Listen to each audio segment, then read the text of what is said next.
Hello everyone and welcome to another Starcraft 2 replay cast. For this one we're doing a Master League TvT.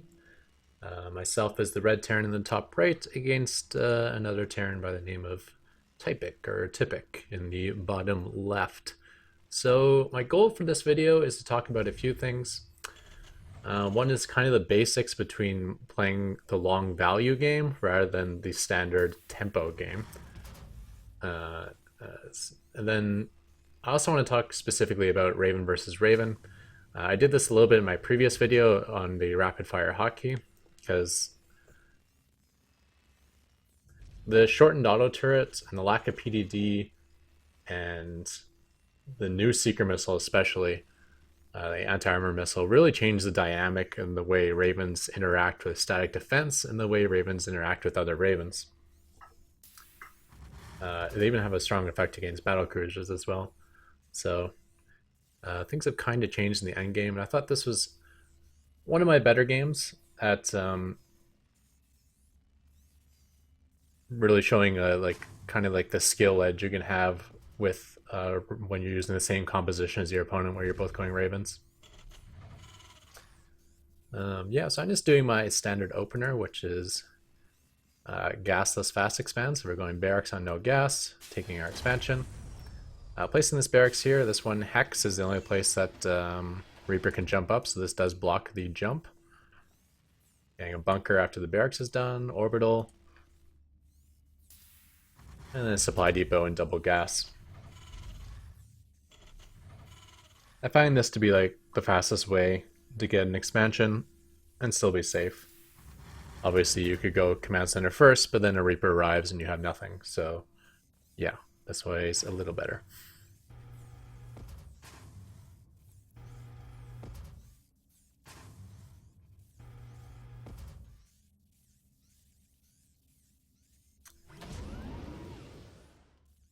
Going up to 4 Marines, and it's important to rush those out as fast as you can. Try not to have any breaks in your barracks, because you want to have a completely full bunker before any sort of proxy cyclone shenanigans arrive.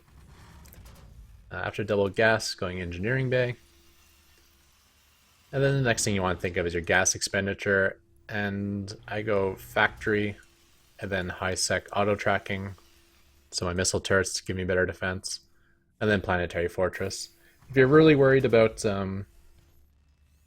cyclones breaking in, then you may want to go planetary fortress before high sec auto tracking.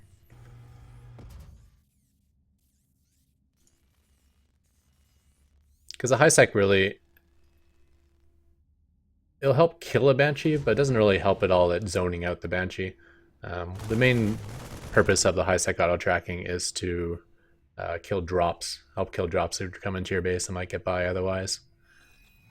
This was a really interesting part of the game here. I mentioned how they can't jump up onto this hex here, so you can't get up. So this Reaper in the front can't actually get in, but the Reaper in the back is going to get like here, like off of my shoulders, and he's going to jump over that Reaper and find a way into the base. This Reaper tries to continue up, he cannot. Now he tries to retreat both Reapers, but he doesn't have a boost to get out, so this Reaper is stuck inside the base now.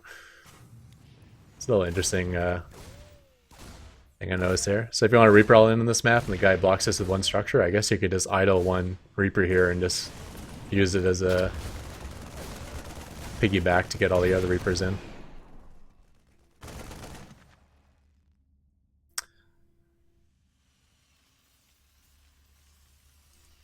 Yeah, luckily he showed me that Cyclone and reminded me to leave some SCVs in front. Basically, as soon as this barracks finishes, you want one SCV pushed up against it on hold position or repair. And that way the repair starts right away if Cyclones arrive and buys you enough time to pull more SCVs. But of course, once this planetary is done, you can empty this bunker, bring it back. The factory done, we're building a starport.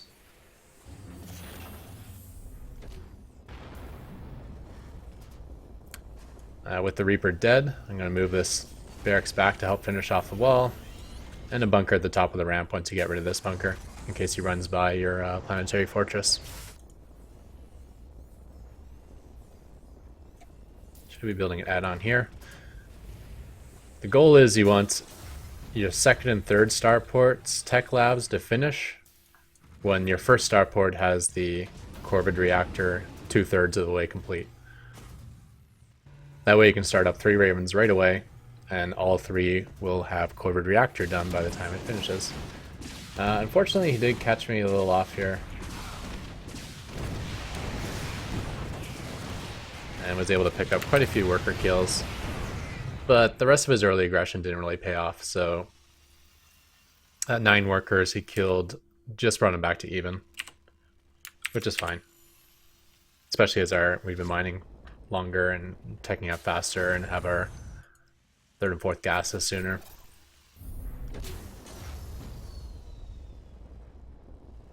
So I guess we'll talk a little bit about the tempo versus the value.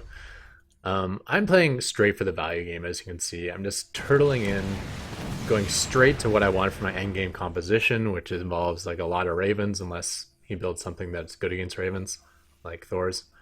And just trying to trade really well, because the way you win by value is you want to mine more than your opponents before the map empties out, and you want to trade more efficiently than your opponent before the map empties out, because that will make him go broke before you will, those two things.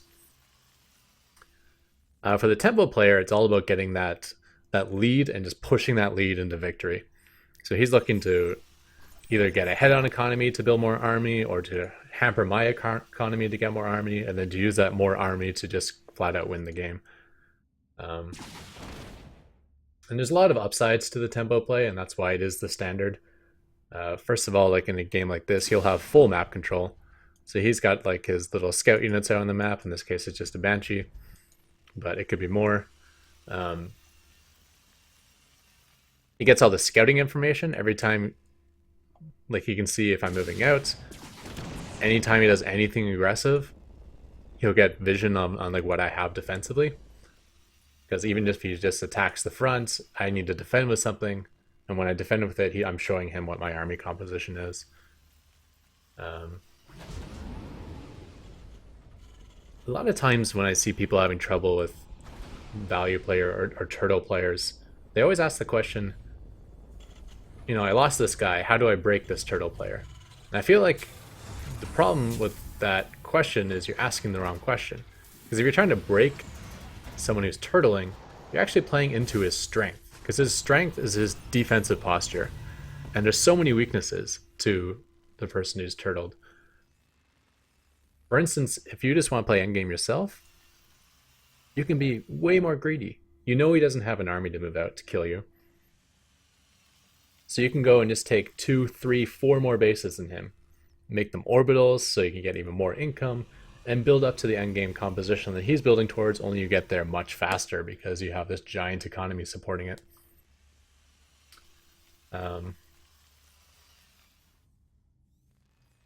Yeah. The way I always like to think of it is like, if you make a list of like all the ways a game can end, like all the ways this game can end, like where it'll finish, and you list them chronologically, it'll probably be like 20 different ways the game can end, and the first 19 on that list are all victories for my opponents, and only the last one is the way I win. Right? Like if this breaks through this planetary, I lose. If any of his early aggression worked, I lose. If his Banshee got 12, 20 kills early on, or if his Cyclone's broken, I would lose. If he does like a Doom drop and I'm not ready for it, I'll lose. And it's only when it reaches the complete endgame that the value player has the advantage. Anyways, he is putting on a little bit of siege pressure here. It's a little bit difficult, so it's just not the most space to place auto turrets. You gotta remember, like, this entire ramp is not placeable, this whole area here is not placeable, so if you are ever on the other side of this, you should really keep in mind, like, where can auto turrets be placed, and where should I position my tanks. So for instance, if he put his tanks here, he knows the only place I can put auto turrets is like here, right? So auto turrets up here won't be helpful. So you can keep your support units blocking where my ravens could attack from.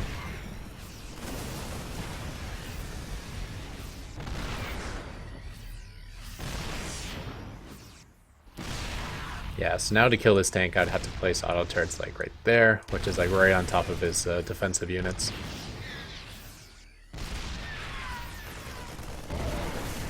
However, while we are buying time, we are setting up new expansions.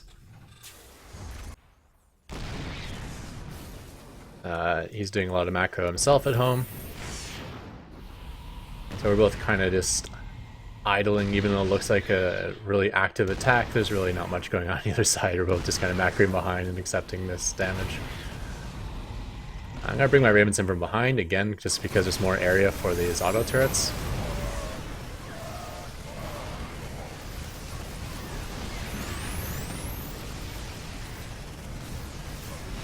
And without enough support here, we are going to take that all out. Tank is going to die for sure, so put all the focus fire on the medevacs when possible. In fact, whenever it's possible, I always put focus fire on anything that's not bio, because bio can be healed. But if you kill a Viking, or even if you just damage a Viking, that's probably damage that will be permanent. Because he's not going to be bringing up SCVs to repair a Viking or a medevac.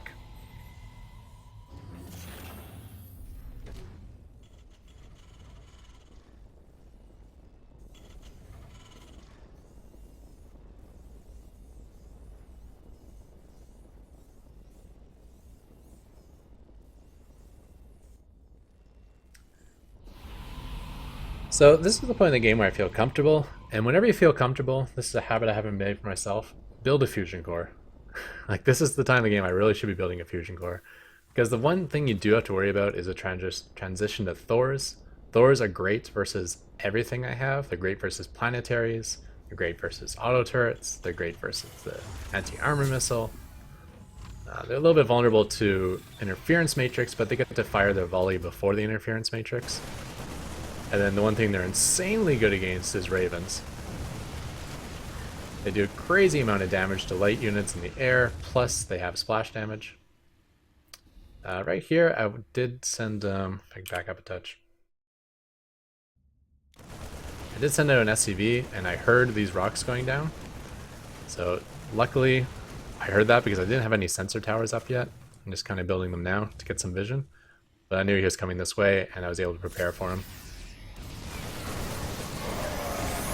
Using that rapid fire ability on the anti-armor missile, which is something that's quite good now. I never used it before on Seeker Missile because Seeker Missile is a very controlled, skillful spell. Mostly because Seeker Missile would typically always miss. It took your opponent to be unaware or make a mistake for it to hit. So you never really wanted to spam it out. However, since anti-armor missile always hits, anytime you see a clump of units, there's really no reason not to spend basically all your energy firing at it, because it's all going to hit. And if they're grouped up well, it's all going to hit really, really, really flush.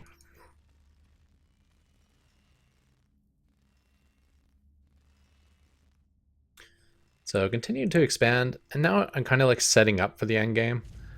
I don't need a stronger economy right now. Like, I don't need extra bases, but I have plenty of money for command centers. So this command centers can be made into orbitals to give me more scans, and possibly to free up supply of SCVs if I have more mules available. And I can also use them to take forward positions. So if I get planetary set up in a position, especially at the top of a ramp, then that helps protect anything around it. So I can build missile turrets, and the missile turrets and the planetary help defend a sensor tower to give me more vision. And then all of a sudden it becomes like a really safe zone to be hanging out with your Ravens. So hanging out here with your Ravens in the middle of the map, crazy dangerous. But hanging out back here, where you have sensor tower vision, missile turrets, and planetary, quite safe. And you can see if I'm back in, like, say, this position, a neutral position to defend this space and this space, those bases are pretty far away. But with these forward positions, it's much easier to get to those outskirt bases. And I can see the attacks coming a lot sooner.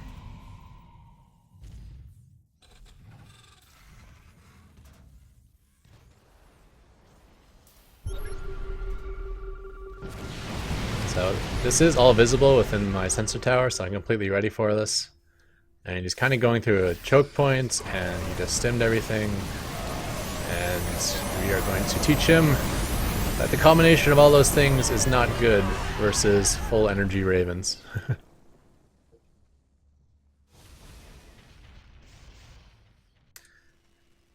And I think this is kind of the point in the game where, yeah, he's throwing down more starports, and he's going into mech upgrades, and he's going to start making Mass Raven himself. So the early half of the game was his attempt at tempo play, try to win the game through tempo, which is like, basically just saying standard, trying to win standard because tempo is standard. And now we're switching to the late game. So we're able to check off those 19 win conditions on the top of the list and or cross them all off. Like, he didn't hit any of those. Now just the last win condition is left, and that's to win the game by value. And what advantage do we have by playing value the entire game versus someone who's now transitioning into value? And there's two advantages. One will be the unit's loss tab. It will never look quite this, it typically won't look quite this good, but you should always be ahead. Ravens are very cost efficient. And unless he did some devastating damage, this should be a lead. And also, unless he did some devastating damage, you should have a much better foothold on the map. You may not have more bases than him, but you'll definitely have more static defense. And the end game, you're going to be maxed out. And a great thing to add to your army is something that's zero supply, because then you can add infinite amount of that. And things that are zero supply are missile turrets and planetary fortresses in this case. So we got these forward positions, we got the static defense. Another major advantage is he's transitioning into his endgame composition. We already have our endgame composition, so we already have the Raven count. And if all these advantages weren't enough, the greatest advantage of all as a value player is now you are playing in a portion of a game that you are very familiar with, where your opponent is playing in a portion of the game where he might be familiar with or might have no idea what he's doing. And you can tell this by whether they use the word cancer. If they say what you're doing is cancer, they're most likely going to quit because they have no clue what they're doing in the end game. It may not be your favorite playstyle, but I've noticed anyone who says the word cancer is terrible at endgame. It's like I make roaches and I make hydras and I A-move, and now you're telling me I have to make swarm hosts and vipers and I gotta have creep spread on the map. I haven't even started my creep spread. What? I got micro locusts? I don't even micro my hydras. It's always that type of player. Yeah, but then you'll also face players who are very familiar with this, with the end game, and possibly even better than you. And that's why it's nice to have had all these advantages going into the end game, of having the already built composition, being ahead on the unit's loss tab, and having the strong stack defense already set up.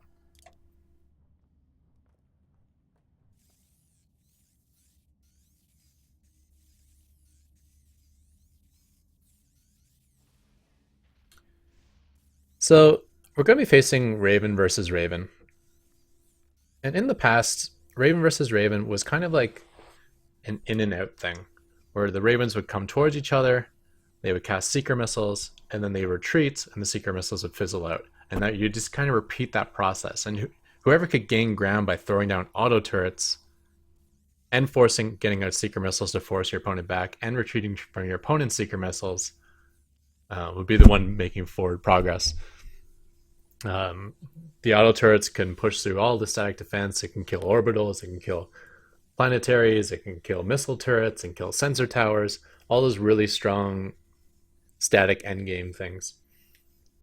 And that was very possible because auto turrets could be placed at range.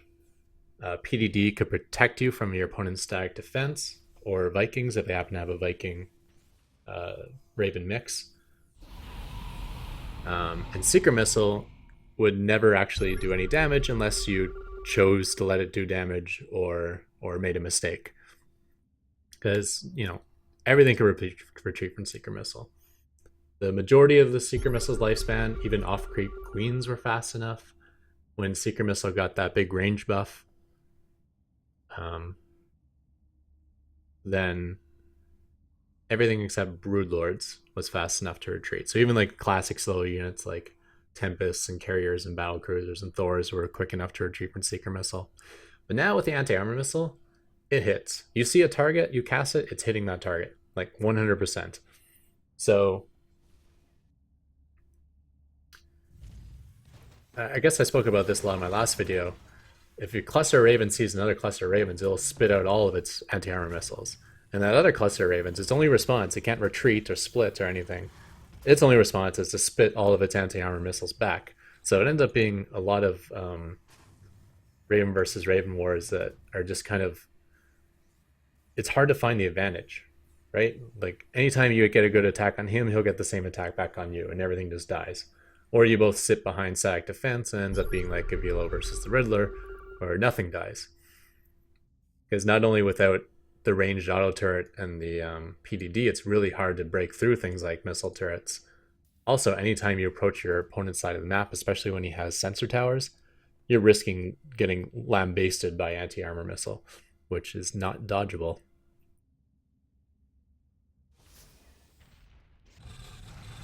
So there's a lot of tactics to the value endgame, but the two win conditions basically is to not, or the one win condition is to not be the one who ends up broke.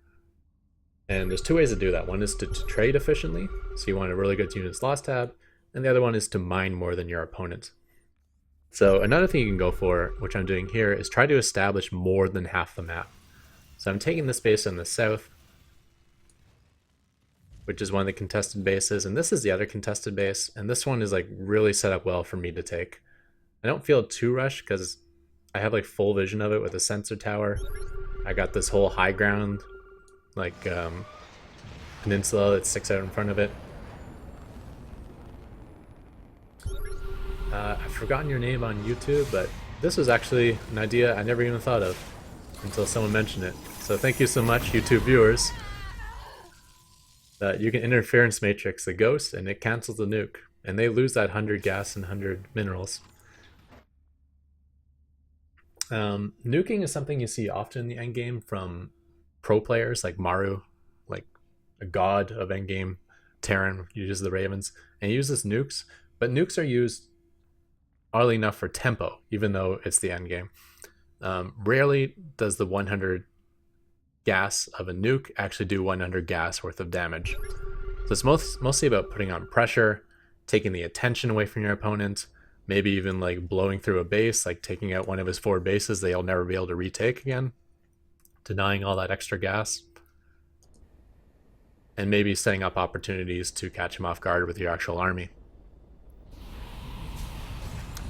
If you're just kind of casually nuking, which I think a lot of players do, they see the pros use nukes in the endgame, it's like, oh, I'll do that too. And they just kind of casually nuke here and there. You're not doing anything to win by tempo, and nukes are terrible for value. You lose 100 gas every time you cast it, you're risking your 75 gas of a ghost every time you do it.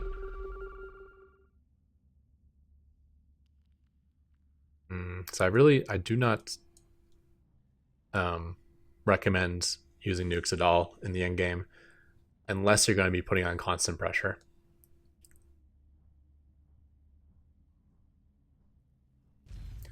Adding on more command centers. You can never have enough scans. It's always great to have a lot of vision. You also kind of want to, if the more workers you get rid of, the more supply you free up for actual army. So at this point, since I've established more than half the map, and I'm ahead on units lost, I know from how I got to the end game, I'm not feeling pressured really to do anything. Like if we both sit back and do nothing, it's basically going to guarantee my victory, because I'm going to mine out a full, you know, what is this, 4,500 gas more than my opponent. That's like 20 ravens extra. So I'm quite happy with that. I do have some battle cruisers. I got them because I saw Thor's. But in the absolute endgame, it's not a bad idea to get a handful of battle cruisers. Maybe 2 to 5 would be a good number. Just because they are an option to take out static defense. You can Yamato a missile turret and then queue up a teleport. So if he doesn't know the battlecruiser's coming, as soon as you get in vision range, you're Yamatoing, and as soon as the Yamato's done, you're out of there. But again, this is something that's not as good as what it once was. That was basically guaranteed. Kill a missile turret and get away. Now it's not guaranteed anymore with the new Raven, because anti-armor missile spam and interference matrix. Not only does the interference matrix cancel the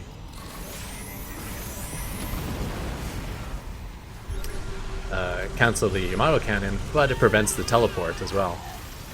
So interference matrix, and you cast like, I don't know, whatever it is, 15 anti-armor missiles, which seems like a lot, but it's not like the game's really fast at this point, so you got plenty of time to regenerate energy. However, you do get to kill 300 gas doing that. So like I said with these Ravens, if you do a Raven versus Raven attack, most likely everything's going to die on both sides. So you want to attack with less Ravens than your opponent. So I'm not moving around on one hotkey anymore. I'm keeping this stuff safely back behind my missile turrets. And just taking pockets of Ravens, bringing them out, spending the energy, bringing them back, and repairing. With so much damage that Ravens are vulnerable to now, even from like things like missile turrets and the small cast range of your auto turrets and the no PDD protection, things like the armor and the repair are a lot more valuable, because basically your Ravens are going to be taking damage a lot. Usually in small amounts, but over time it works out to a lot.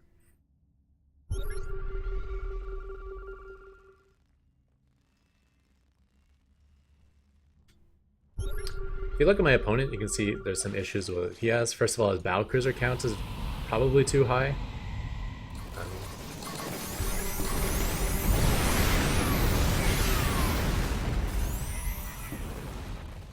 And secondly, you can see like he's not hiding behind any static defense, right? He's just kind of sitting out in the open, and he may see me coming because he has a sensor tower. He's not very protected, so I'm able to kind of just move out and catch him sometimes with moves like that. When you do see a BC count this high, you just add more missile turrets. Missile turrets don't cost any gas, they don't cost any supply, so it's perfect for this sort of endgame value thing. When you go broke, you're going to go broke on gas before you go broke on minerals. So you have minerals that you can kind of waste on various things.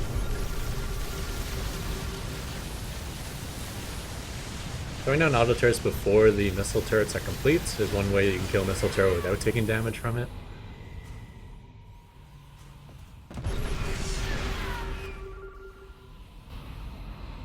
Again, just taking out a small hit squad, scouting ahead, finding the small units, in that case the Raven and the Vikings. You could unload it all in one battlecruiser if you want. That battlecruiser might jump. And if you kill like 2 Ravens, it's probably better than killing one battlecruiser anyways. You can see like the missile turret gets shots off even when you're putting these auto turrets down to like max range.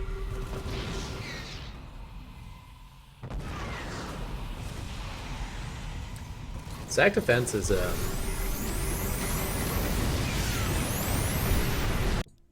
very good now with terrain blockers in front of it. So like these missile turrets here, since nothing can be placed here, it's very hard for him to kill those. Like if he puts down auto turrets on the low ground, they're probably outside of range even. And if they are in range, they got to get high ground vision. And that's why like a position like this, for instance, if I had a couple more missile turrets, very, very difficult for Ravens to come in here and do anything. Probably can't. They would have to come around and attack from a different angle. So missile turrets against terrain blockers is almost like a like a solid wall against ravens nowadays. This is what I talked about in my rapid fire video, how retreating has the advantage when Raven versus Raven fights. And my opponent just kind of messed it up, but he could have easily won this fight.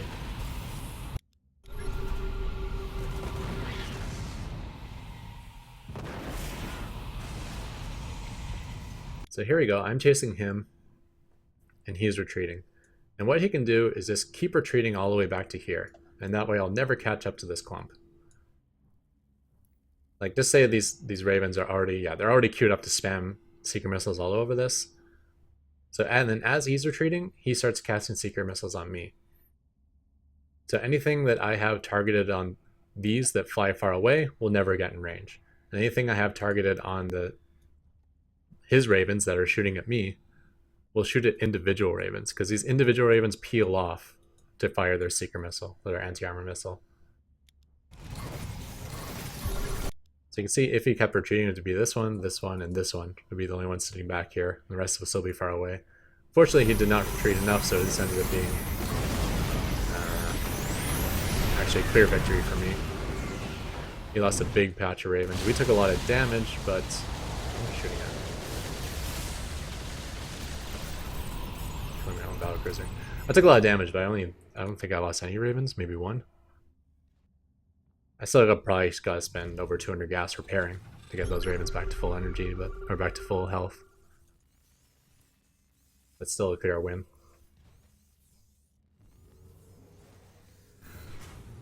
So this is what I was talking about with the battlecruisers. Yamato, queue up a retreat, and it's very quick in and out. It's like I'm here, now I'm gone.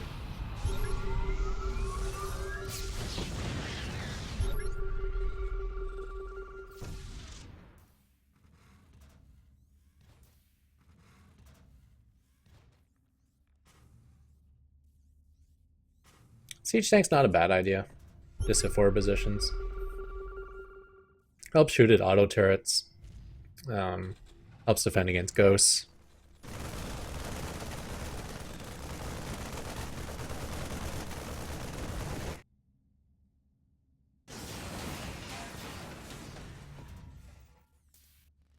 I purposely didn't build a sensor tower here, just because I didn't want to encourage him to bring his army back. With him keeping his entire army in the north, it really simplifies the defense for me. I just hang out up here and don't let him encroach on the space. Again, the more missile turrets you have, the more defense you have against battlecruisers. Maybe you force out Yamato cannons that are shooting missile turrets rather than your ravens. Sometimes you may even get some kills with them. Reading that comment now, it doesn't even, I'm not even sure if that was BM.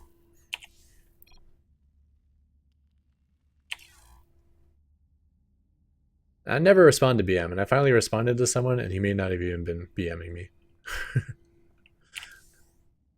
But yeah, whenever people like complain like, oh, these games are going so long, it's like, well, yeah, but I'm not the one who has to do something.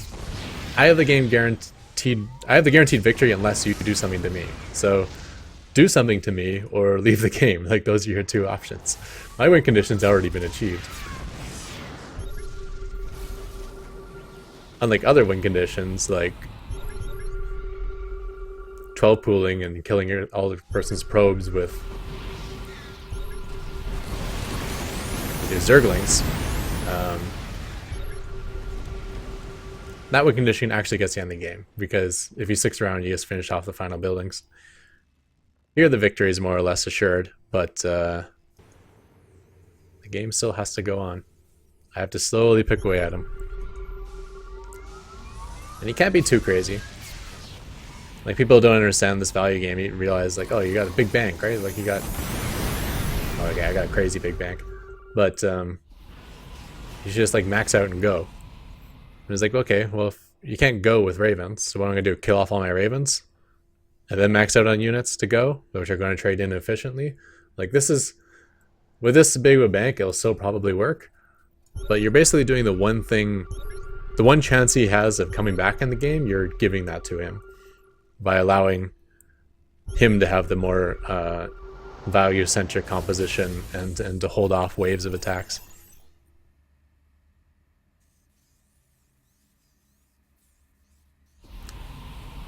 So like I said, the two win conditions in this value endgame is to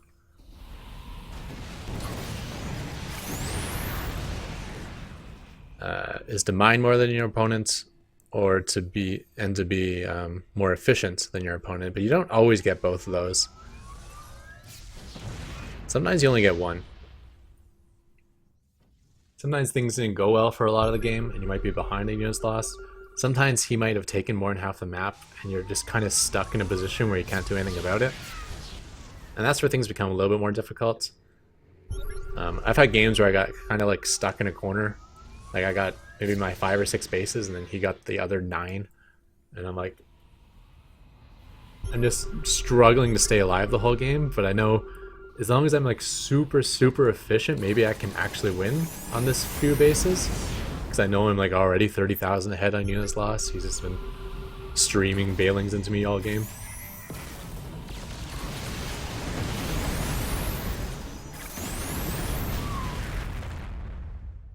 When the game's slowed down like this and you have so many ravens, don't be afraid to not be efficient on your energy. Spending 15 seeker missiles to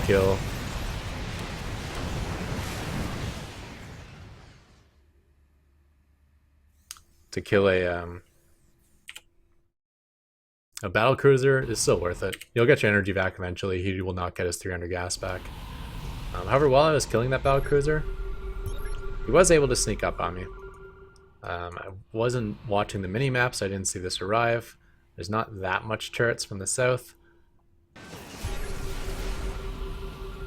And he's able to move in and get off some clean anti-armor missiles. Now he killed nothing, but it just so happened that my units were kind of split up, and it just so happened that he only casted like 8 anti-armor missiles. In a different world, this mistake could have resulted in me losing like 35 ravens.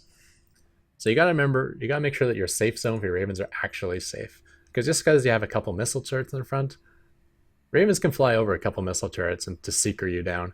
They might lose 1 raven because of the missile turrets, but that's not a big deal. So either be like further back, or have more missile turrets, or just have much better mini-map awareness.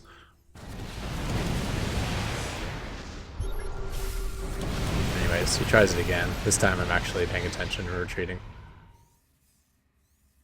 And then I kind of realized, yeah, there's a bit of a weakness here. Let's add a little bit more stack defense, make it more painful for him to try to come in from that angle again.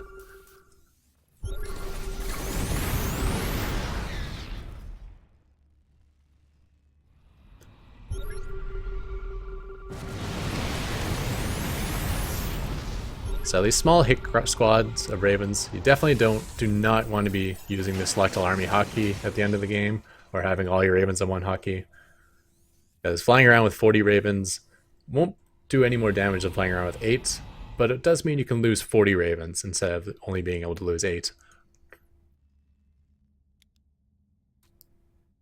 Anyways, with that, that is the end of the game. You can see in the units lost, even though Raven battles now, it's really hard to find advantage. We're still able to do a 5-to-1 ratio, even though he only had Ravens for half the game. And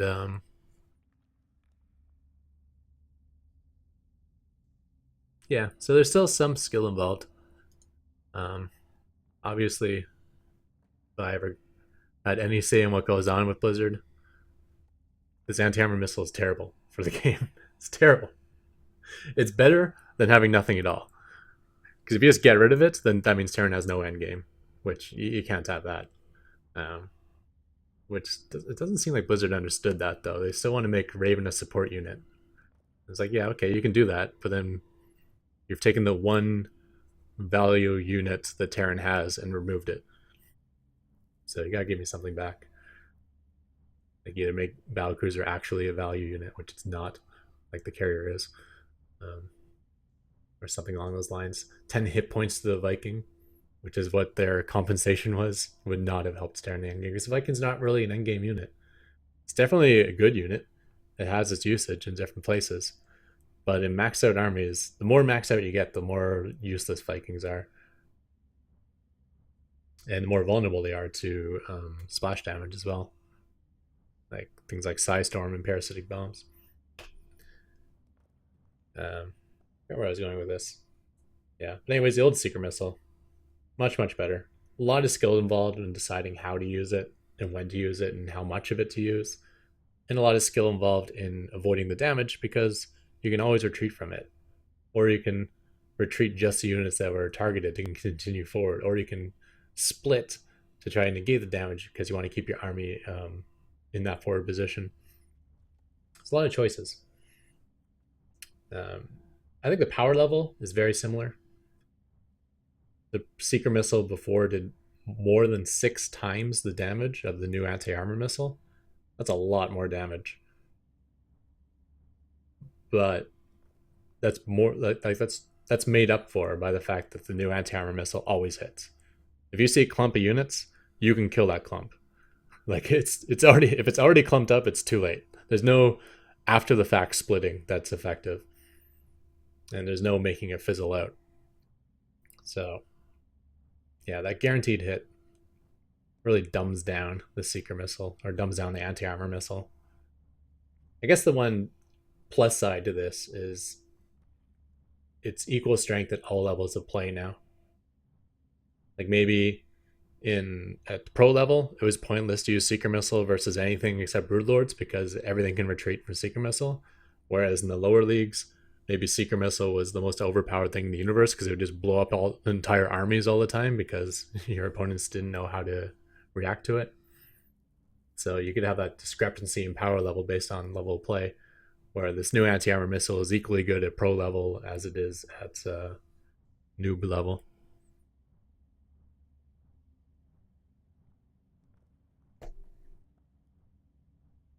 Yeah, so that was a long, slow game, but I hope you guys enjoyed. Learned a little bit about the tempo of the match and winning that way against this sort of strategy, which is I'm going to mine more than you, I'm going to be more trade efficient than you, and you're going to end up with no gas left over at the end, and I'm going to end up with like 5 max out worth of armies.